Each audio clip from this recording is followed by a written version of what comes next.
télévision Futur Média mbokk yi jërë ngeen jëf ñoo ngi leen di nuyu bu baax a baax sant leen gërëm leen dellu santaat yàlla sunu borom mi nu kàttanal ba ñu mën fi teewaat ngir ànd ak yéen ci beneen numéro ci Soir d'info bala ñuy sori également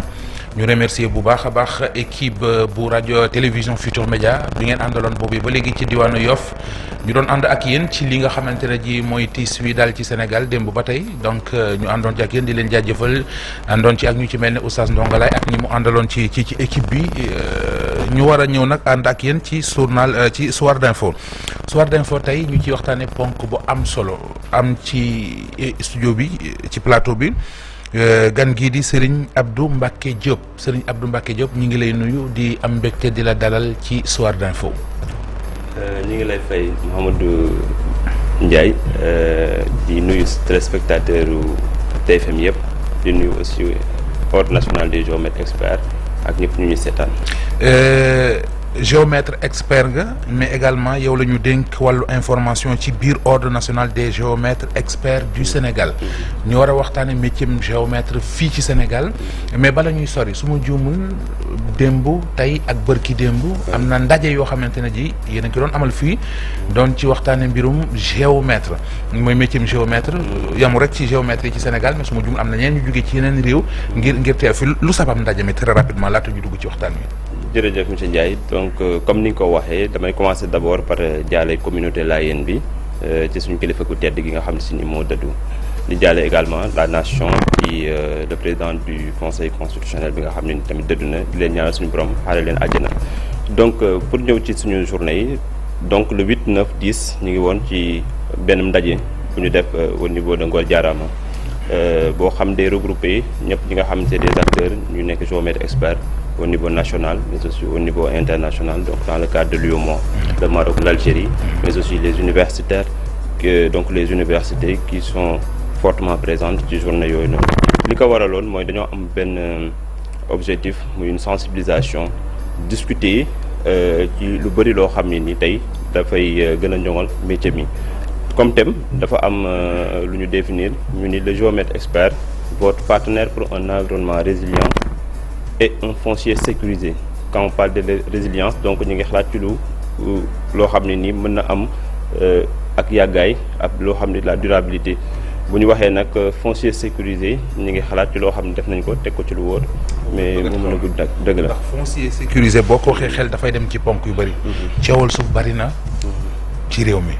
lu ci war a mën a doon taxawaayu expert géomètre expert bi. ngir éradiquer loolu. loolu dëgg la xam nga géomètre expert tey suñ ko waxee dafa nekk benn acteur bu am solo ci wàllum aménagement du territoire. donc mais pour ki xamul. luy différence entre géomètre ak géomètre expert. disons ki wax géomètre dafa yéegul rek ci géomètre expert. mais on parle de géomètre expert. peut-être mën nañu wax ni lan mooy différence d'un ingénieur géomètre topographe simple. et un géomètre expert. donc y a ñoo xam ne ni dañoo def formation nekk ay techniciens supérieurs en géomètre ñenn ñi ñëw nekk ay ingénieurs en géomètre mais bu ñuy wax naan géomètre expert dafa nekk koo xam ne ni mi ngi ci benn tableau bu ñu naan le tableau de l'ordre national des géomètres experts muy kuréel gi tënk lépp ci biir kuréel googu noonu ñoom dañuy nekk ay agents assermentés ñoo xam ne ni ils ont fait leur prestation de serment dañuy nekk ñoo xam si ni également dañuy am benn délégation de pouvoir muy kuréel gi de manière générale. Donc mooy ñi nga xam ni aussi ci wàllum suuf nag ñoo les seuls habilités à exercer en tout cas ñoom ñi nga xam ne ñoom ñooy war a jëf ñoom ñoo war a def liggéey boobu noonu. très bien bu fekkee nag les ingénieurs ñoom mën nañoo nekk en même temps comme aussi les géomètres experts ci yeneen travaux du BTP et autres loolu mooy. dinañ gën a xuus ci activité ba ci sax formation yi parce que bari na. ay jeunes yu ci bëgg a yëngu mais sûrement ñàkk xam njëriñ li ci nekk ak fu ñu mën a jaar ba doon ay géomètres experts. dana baax nga leer leen ko mais bala ñu egg foofu maa ngi woon ci point bi am solo. parce que ci thème bi ngeen waxtaanee ci 72 heures yi. da cee bokk sécuriser la sécurité du foncier. ma ne la lu ci mën a doon seen rôle seen taxawaay ngir éradiquer coowal suuf yi ñu faral di dégg ci réew mi. dëgg la xam nga suñu nee géomètre dañuy wax dañ ci dégg baatub natt am na ci baatu mesure am na ci mais aussi classification am na ci domaine ban la bokk ci ndax titre la wala ci domaine national la bokk ci ban commune la bokk maanaam tey la gestion de la base de données foncière tey jii ni géomètre dafa am rôle bu am solo bu ñu ci def géomètre mooy ki am jumtuwaay bi mën a ñëw tey moo xam commune nga wala particulier nga am sa titre nga bëgg koo aménager moom ngay woo tey soo ko woowee moom moo mën a am jumtukaay délimiter ko ci système boo xam ne tamit dañ koy teg au niveau national bu ñu naan système boo xam ne dañ ko teg au niveau national dañoo bëgg tey ñoom homogénéité maanaam ñoom ay normes yoo xam ne dañ ko war a respecter léegi nag kooku nga xam si ni mooy acteur bi habilité def liggéey boobu noonu tamit am ñu encadré ko par des directions par exemple la direction générale des impôts domaine bi nga xam mooy suñu tutelle fa lañ domicilier cadastre donc géomètre lépp lu muy def aussi expert bi day am benn en parfaite collaboration avec les services techniques comme l'urbanisme le cadastre et autres yu ñuy permettre aussi ñu mën def liggéey bi bu mucc ayib bu ñuy permettre ñu mën aussi suivre nga xam si nii moom mooy tey assiette foncière bu mu mënti doon. moo xam ne cadastre yéen a koy génne. waaw bien sûr wala da ngeen a bokk ci ñu koy liggéey. voilà l'extrait géomètre bëri na type de plan yi muy def. dina def un extrait de plan dina def bu ñuy wax extrait de plan parcellaire par exemple sa parcelle moom mën nañoo defal la extrait de plan. géomètre dina def un lotissement donc un lotissement est encore beaucoup plus vaste géomètre dina def. yeneen peut-être bu ñu duggee ci domaine d'intervention yi ak ci fi muy gën a gi day nekk ci copropriété règlement de copropriété day def yeneen ak yeneen yoo xam ne nii c'est dans le cadre du bien immobilier donc ce qui fait que bu ñu commencé da ngay gis ni domaine d'intervention bi dafa yaatu donc c'est un acteur en tout cas clé dans l'aménagement du territoire. Mais est-ce que métier géomètre expert taxawaayu géomètre expert wala am ci réew mi jox nañ ko parce que gis nañu parce que li nga wax ni tey bu ñu ko respecté néew ma coowal suuf ak coowal fii laa war a yem ak waruma yem fii du amee dana wàññeeku mais dañu gis ne lu ñu gën di dem muy gën di bari ci réew mi moo tax ma lay laaj ndax gëdd gi ñu war a jox géomètre expert ci seen domaine d'intervention ci réew mi mat am na solo si ak gëdd gi mi ngi commencer d'abord ci ñun l'ordre je pense que ñu ngi ciy travailler pour xool nan la ñuy def ba gën a ñoŋal gëdd gi nag mi ngi commencer d'abord ci ñun suñu bopp ñu am nu ñuy doxee ci wàllum xarala ndax lépp dañuy fexe ba ni ñuy def muy gën a ñoŋ mais aussi dafa am ñu ñuy liggéeyal muy tutelle boo xam ne nii ñoom ñoo lay délégué pouvoir donc dañu am délégation de service public boo xam ne nii aussi lu ñu gën a faciliter encore par rapport ak lu ñu defoon rek ci wàllu collaboration bi tamit bon dañuy gën a encourager lu mel noonu par contre bu ñuy xalaat ci ni fan la gëdd gi war a gën a yokkoo c'est aussi au niveau des autorités locales au niveau des communes surtout ñu bëri peut-être compte tenu aussi du nombre assez faible je pense on fait moins de 80 au niveau national expert moins de 80 au niveau national donc moins de 80 cabinets aussi au niveau national et la majeure partie des cabinets sont concentrés à Dakar j'ai vu que am na sa reportage bu ñu ci def ci benn këru taskatu xibaar pour wax ni am na peut-être ñenn ñuy jéem a def ay efforts du génn jéem a décentraliser métier bi de telle sorte que ñu am disponibilité mais nag loolu tamit warul tax ba nit di autoproclamé wu boo déggee ñuy wax les fossoyeurs c'est par rapport au fait que am na ay nit yoo xam ne nii mën nañoo jóg toog ci communes yi wala ci ay régions yoo xam peut-être day xaw a sori di autoproclamé wu ne c'est des géomètres. waaw loolu moom liñ koy nemmeeku dafa bari ci corps de métier yëpp quoi mais bii da cee gën a doy waar parce que kii dagg suuf di dagg dëkkuwaay di accompagner acteurs yi nekk ci urbanisme aménagement mais loolu moom saa waay du lu ñuy caaxaane. dëgg la du lu ñuy caaxaane te tamit gars yi ñu ngi ciy jël seenu matukaay bu baax a baax. yéen a ngi ci gën xeex ko ñu ngi ciy jël seeni matukaay sauf que nag day progresser. dinañuy xam dinañuy yëg mais dañuy jéem aussi di ko xeex mais xeex boobu aussi kenn mën ci mën a jàppale muy les autorités ñoom ñoo mën a aussi surtout les autorités yi nga xam ne nii tey ñooñu tiim directement moom la ñuy collaborer moo xam urbanisme moo xam le cadastre pour que ñi nga xam c'est des fossoyeurs maanaam laalewuñ dara ci métier bi ñenn ñi jànguñu ko xamuñu ko mais ñooy nekk ci dëkk yi di autoproclamé wu te aussi am na aussi des sanctions yoo xam mën na dal sa kaw su fekkee ni yaa ngi ko def usurpation de fonction wala yu mel noonu ñëpp xam nañ ko ci métier bu mu mën di doon bon yéen mën na dal sa kaw voilà. domaine d'intervention. voilà géomètre yéen lay intervenir. dafa mën naa wax ni dafa nekk acteur boo xam ni ci li muy intervenir dafa bëri donc ci li ñu waxagum lépp day mel ni ci aménagement la ñu wax aménagement de manière globale ci les projets de lotissement et autres voies et réseaux divers le géomètre tey jii nii day intervenir ci les projets d'électrification rurale bu ma waxee projet d'électrification rurale mooy tey jii nii bu fekkee ne dañoo war a yóbbu courant ci ab dëkk soxla nañ xam tëralinu dëkk bi tëralinu dëkk boobu noonu nag ak fan la ñuy jëlee courant bi loolu ñuy wax naan itinéraire bi yoon wa mu war a jógee ak xàll bu ñu war a def boo indi ko ci dëkk ba bu ñu ko indee ci dëkk ba nan la ñuy def ba tasaare ko ci dëkk ba loolu noonu géomètre moom moo koy def bu ñu ñëwee ci wàllum BTP yi ñun tamit dañuy nekk ci li nga xam si ni mooy les grands projets moo xam route la moo xam bâtiment la moo xam ouvrage d'art bu mu mënti doon te lépp lu ñuy def position ni mu war a nekkee lépp géomètre da ci loxoom du ci jug dañuy liggéey donc ak architecte dañuy liggéey ak notaire dañuy liggéey ak pas mal d'ingénieurs pour ne pas dire électriciens les ingénieurs en génie civil les ingénieurs géotechniciens. effectivement maanaam tey Mouhamed mu nekkoon ci benn liggéey soxla ci taxawaayu géomètre expert am na possibilité dem approché wu leen directement. bari na ci fànn yu ñu mën a liggéey ak particulier bi Mouhamed mën na am tey jii nii parcelle am boo xam ne nii dafa cee bëggal ay papier moo xam toolam la wala leneen la day woo géomètre expert bi pour mu defal ko délimitation moo xam ndax day wut papier ci mairie bi moo xam ndax dafa waroon a am benn demande de bail bu mu war a def au niveau des impôts et domaines donc yooyu yëpp liggéey bi mi ngi commencé ci géomètre bi war a ñëw defal la délimitation bi donc mooy ñëw natt ko ci la ñu mën a génnee superficie ci tamit benn système boo xam c'est national ñu naan ko le RS04 ñun ñëpp ci la ñuy war a liggéey mën nga am tey sa titre foncier bu mag ab xàll bu mag moo xam famille la wala leneen ngeen bëgg koo defar mënoo nekk ab lotissement foofu tamit da ngeen di adressé wu ci les géomètres experts da ngay wut un géomètre expert pour mu gunge la ci li nga xam ne ni mooy sa projet de lotissement sa aménagement voirie réseau divers donc mën nga am sa immeuble également boo xam ne nii da nga ko construire ba pare nga ne da nga koy jaay par appartement bu boobaa géomètre expert bi tamit day ñëw di intervenir ci ni naan le règlement de la copropriété foofu noonu moom aussi dafay am lu am solo lu muy def pour que après ku nekk mën a jënd am moomeelam ci biir ñu bu fekkee tabax nañ ko ba pare xam nga tey da ngay gis ni immeuble bu ñu tabax ba pare mu am par exemple R+8 am ay appartement si biir yow nga ñëw jënd fa appart kon am na loo war a moom mais am na looy bokk ak ñëpp ci la ñuy définir naan les parties communes et les parties les parties communes et les parties divises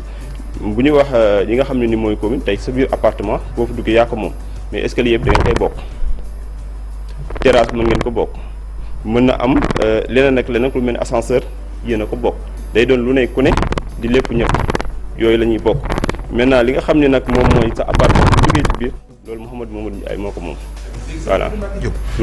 allez-y daaneel laa tamit ñu benn question. voilà loolu laa bëggoon a wax. dama bëggoon a xam léegi. yi nga fi yim ngeen di intervenir. li muy wane mooy da ngeen ne essentiel ci doxinu réew mi rawatina ci aménagement ak urbanisme ak yu ni mel. léegi ñàkk leen a boole ci liggéey bi lu muy jur nay conséquences. bon mën naa wax sax ni pour ñàkk leen a boole ci liggéey bi day jafe loolu. ndax du ma sax wax ni boole wuñu leen ci liggéey bi dans la mesure où nous sommes des acteurs indispensables. nous sommes en amont et en aval de tous les travaux liggéey bu mu mënti doon ci aménagement ci géomètre bi lay commencé da lay gunge yow ingénieur boo mënti doon te ba ngay jeexalit da nga koy soxla moo xam bâtiment donc moo xam ngay def ce qu'on appelle ay travaux bathymétriques ci biir géej gi moo xam ngay def li mu wax sànq copropriété moo xam nga bëgg a def sa électrification rurale moo xam nga bëgg a def sa projet de lotissement mënoo koo continuer xanaa kay da ngay jéem a wut koo xam danaan la man mën naa ko def te fekk na na mu koy defee gënul te yow mi nga xam ne la koy defal amoo jumtukaay yu war yu lay permettre nga mën a xam ni ah kii li may defal baax na wala fa ngay xamee ne baaxul boobu koy wéy na muus te fa ngeen di mujjee mën na métti. yaa ngi ne ma matu leen 80 ci réew mi. lan moo tax formation bi métti école yi tàggat moo amul wala jeunes yi ñoo sawarul ci métier mi. en fait dafa nekk métier boo xam ne nii nag amoon nay jamono ci Sénégal bariwul woon trop. ci histoire dañuy wax ni amoon na benn moment benn kilifa je pense bu ñuy wax Taïbu Ndiaye avec le feu professeur Maïssa Fall j'en profite pour saluer l'université de Thiès je pense dinaa gën a sax développé waat ci journée yi parce que am na loo xam ni dañ ko aborder rek dem parce que soo xoolee tey ñu def journée yi nii c'est vraiment pour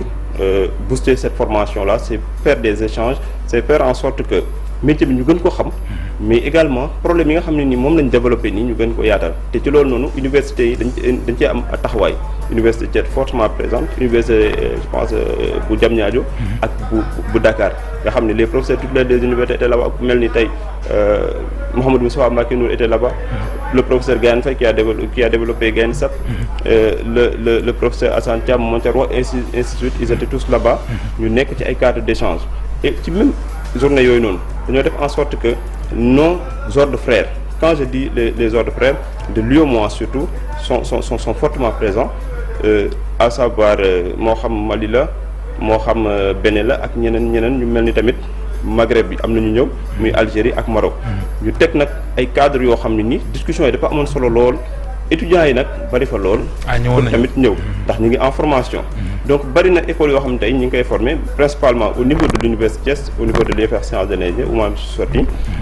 commencé nañu. fan nga génne. UFR Sciences de l'Ingénieur de Thiès. de Thiès ok d'accord. voilà donc avant ça dama def UCAD les mathématiques laa doon def. foofu dañuy leeral rek ni le géomètre expert aussi c'est un ingénieur avant d'avoir peut-être des compétences en matière juridique du point de vue droit foncier. très bien mais bëgguma la dagg yaa ngi woon ci ndaje mi étudiants yi ñëw bari fa lool. donc bi ñu ñëwee ndajem xarala la mais ndajem waxtaan la boo xam ne ni tey dañ ci bëgg très souvent di ci inviter suñuy autorités. Il y avait le directeur général des impôts et domaines. Il y avait le chef le directeur de cabinet du ministre des Finances, Cheikh Diba. Mais également, il y avait le recteur de l'université de Thiès. Maintenant, ñu ngi leen di sant ñoom ñëpp di leen gërëm di wax aussi ni organiser woon nañ yu gën a mag yoo xam c'est la fédération des géomètres francophones am na aussi la fédération internationale des géomètres yoo xam ñun dañ faa bokk. mais bi ñu koy organiser en 2014 ak 2019 c'était présidé par feu Mohamed Boun Abdallah Dionne. day nekk ay rencontres yoo xam ne nii day international te ñëpp dañ ci bàyyi xel donc ci côté bi ñu nekkee ñuy def foire au problème diagnostiquer waxtaanee li nga xam ne ñun ñëpp comme li nga mel ni li ñuy wax nii mooy suñuy problème yu mel noonu nag occasion la pour gouvernement mu ñëw mën a communiquer non seulement lu bëri loo xam ne nii ay problème la tous les concernés dañ fay daje moom mu mën a ñëw bokk ci waxtaan bi déglu xalaatu nit ñi saytu aussi lan la ca mën a tirer pour que ëllëg ñu mën a saafara yenn jàngoro yi autant ci ñun comme ci feneen loolu nag lenn rek moom moo koy mën a def mooy mu am une bonne coordination aussi bu fekkee ne ñun initier nañ que ba suñu autorité ñëw teew là je pense au président de la République au premier ministre ndax dafa nekk ndaje yoo xam ne nii solo si boo koy wër du bari wax dëgg yàlla ndax y a un expert y a un professeur titulaire des universités il y a les étudiants et on a un métier qui est assez particulier en termes de démonstration de force en termes de technologie avec nos drones les scans 3D l'avancée de la technologie nous intégrons la science donc domaine xarala yi day nekk ci ñun mais aussi dañoo am ay jumtuwaay yoo xam daal képp ku ko gis di nga boo ñëwee daal di nga xam ne ñi nekkuñu ci ay caaxaan loolu nag buñ ci initié wu ñun di ko def day baax ñu am accompagnement de l'État maintenant de l'autre côté lu ma mën a wax rek mooy y a des partenaires aussi qui nous ont accompagnés ñooñu aussi à travers ay fournisseurs matériels ak loolu la dañ leen di gërëm université bi encore une fois seen présence dafa permettre étudiants yi jàng ñun ñu aussi ñu renforcer suñu capacité parce que xam-xam moom du doy. très bien ñun ñu fa nekk ñëpp dañuy jéem di xool nan la ñuy def pour di partager donc pour Daniel pour doon géomètre expert il faut d'abord nga xam ni njàngum scientifique la domaine xarala la da ngay jàng lu mel ni ay mathématiques wala nga def lu mel ni ay génie civil ba am niveau bac plus 2 mën nga def tamit yeggale ba doon ingénieur boo demee nag boo defee sa classe prépa ba dugg cycle ingénieur ba génn ba doon un ingénieur bac plus 5 mën nga jéem a def stage ci cabinet de géomètre expert je précise ci cabinet de géomètre expert durant 2 ans ou plus même pour forger sa expérience surtout en matière foncière bu loolu nag dëgëree nag ci la ngay demee ci commission ba ñu déglu la di xool ndax mën nañ la intégrer ci tableau de l'ordre wala mënuñu la cee intégrer bu ñu la cee intégrer nag da ngaa war a mën a am cachet am matricule am aussi dem tribunal pour def serment boobaa ngay lañ lay mën a considérer comme étant un géomètre expert. Serigne Abdou Mbacké Diop. ñu ngi lay gërëm bu baax. jërëjëf sant bi rek la yàq. waaw mais dama la koy nangul ndax waxtaan wu am solo yi jërëjëf. fàttali ñu doon seetaan ne géomètre expert nga yaay chargé de l'information de l'ordre national des géomètres du Sénégal sa teewaay fii métier géomètre expert lañ doon waxtaane jaare ko nag ci les 72 heures du géomètre expert yi nga xam ne c'était du 8 9 ak 10 avril donc dafa mel ne tey jii ci lay jeex gërëm ko sant ko gërëm leen yéen it sant leen ci ànd beeg télévision Futur Média ci kanam tuuti naan ak yéen ci xibaaru timis yi jërë ngeen jëf